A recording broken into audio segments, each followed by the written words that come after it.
Tawagin niyo na lang po ako sa panghalang Beryong. Pero mas kilala po ako sa amin bilang Lolo Beryong. Isa na po ako matandang lalaki sa ngayon.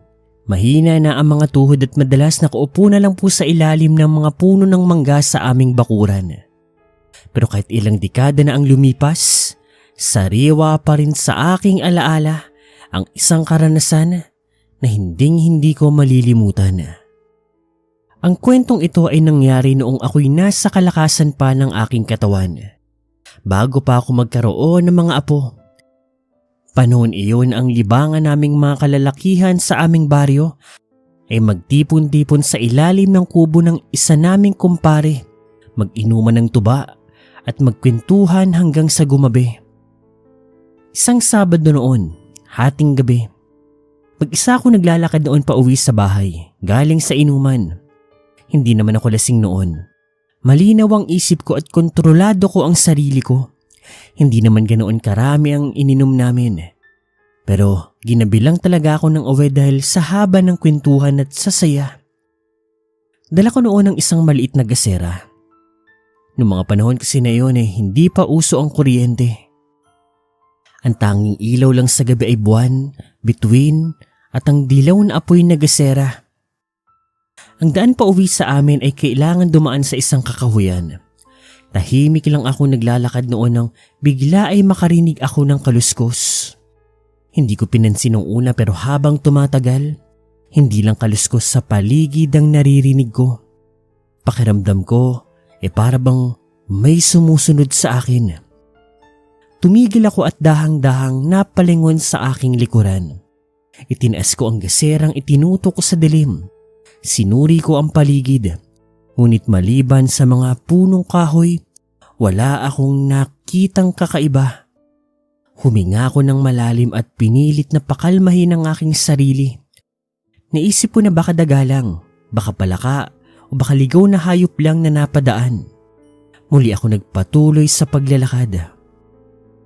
Ngunit nakakailang hakbang pa lamang ako nang makaramdam ako na para bang may dumaan sa tagiliran ko. Nang itutok ko ang gasera sa damuhan, napansin ko na gumagalaw yun. Tapos bigla ko ulit naramdaman na may napadaan sa harapan ko kaya muli kong tinutok doon ang gasera. Sa liwanag ng gasera, napansin ko ang isang mayabong na halaman sa unahan na bagyang gumalaw. Hindi yun normal na galaw ng hangin. Yung para bang may nagtatago sa ilalim nito. Sunod-sunod akong napalunok. Nakakahiyamang aminin ngunit kinabahan at nakaramdam ng kaunting takot. Dahan-dahan akong lumapit. Ramdam ko ang pagbilis ng tibok ng puso ko. Nanginginig ang kamay ko habang hawak ang gasera.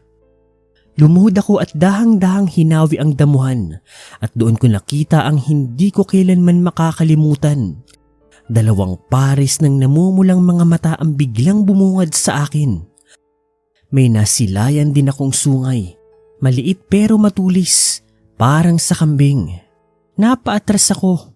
Halos mabitawan ko nga rin ang gasera sa gulat pero bago pa ako makasigaw, bigla itong tumakbo papalayo. Ngunit kahit nakaalis na ang nilalang na iyon, ramdam ko pa rin ang panlalamig ng buo kong katawan. Hindi ko na nakayanan pa kumaripas na rin ako ng takbo pa uwi sa amin, walang lingon-lingon. Buong magdamag akong hindi nakatulog noon. Paulit-ulit kong tinatanong ang sarili ko kung ano ba ang nakita ko. Kinabukasan naman, ikinuwento ko yun sa isang matandang albularyo sa aming baryo, si Lolo Megs. Maliit lang ang baryo namin kaya halos lahat ng taga-baryo ay kilala ko na at kilala rin ako. Tahimik lang siyang nakikinig sa akin. Pagkatapos ay seryoso niya itong sinabi, "Beryong, kung totoo ang nakita mo, isa lang ang pwedeng maging sagot doon. Isa yung sigbin."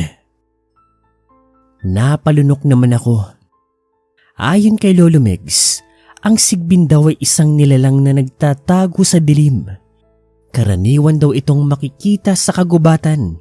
Maliit ang katawan ng sigbin at baliktad daw ang mga paa nito.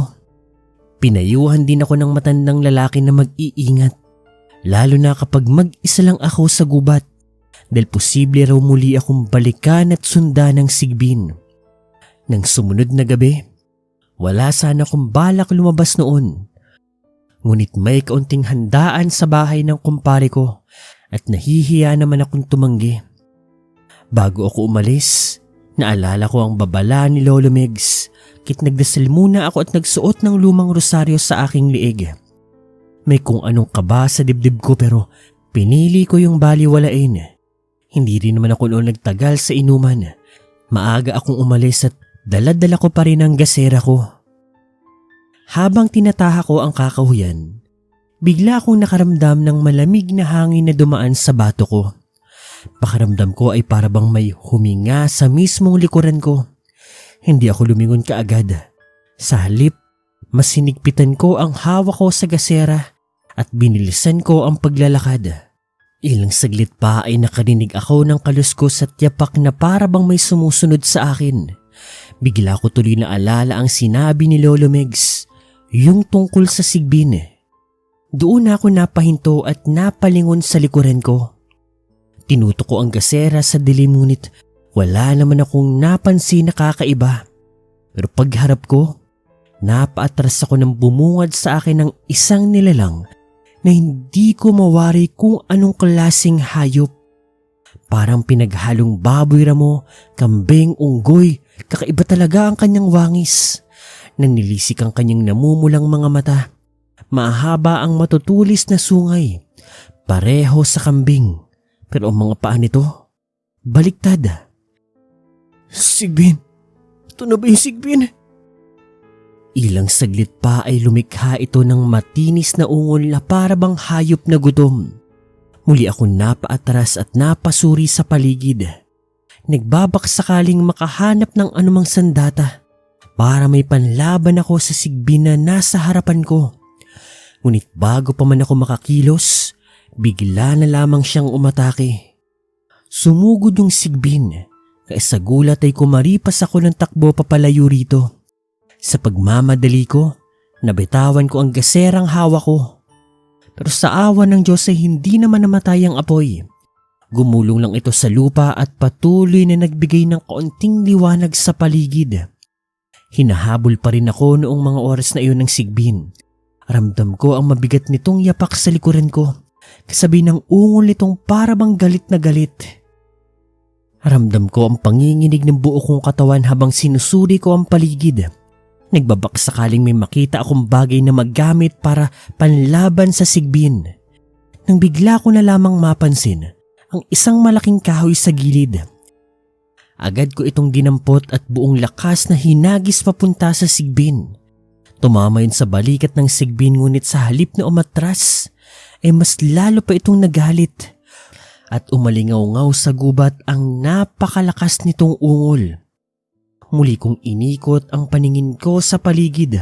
Nagbabaka sakaling may makita ulit ako na anumang bagay na maaari kong gamitin para ipagtanggol ang sarili ko.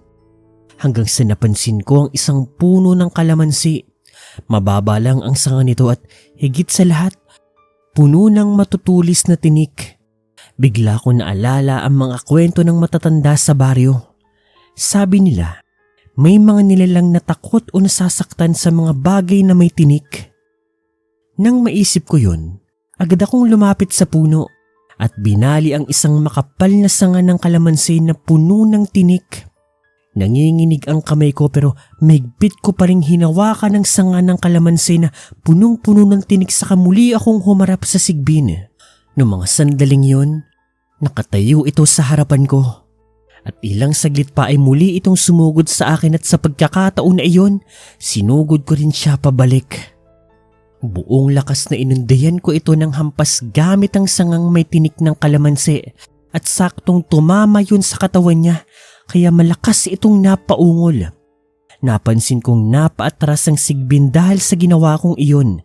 Kaya kahit masakit sa kamay ay mas lalo ko pang hinigpitan ang pagkakahawak sa sangang may tinik.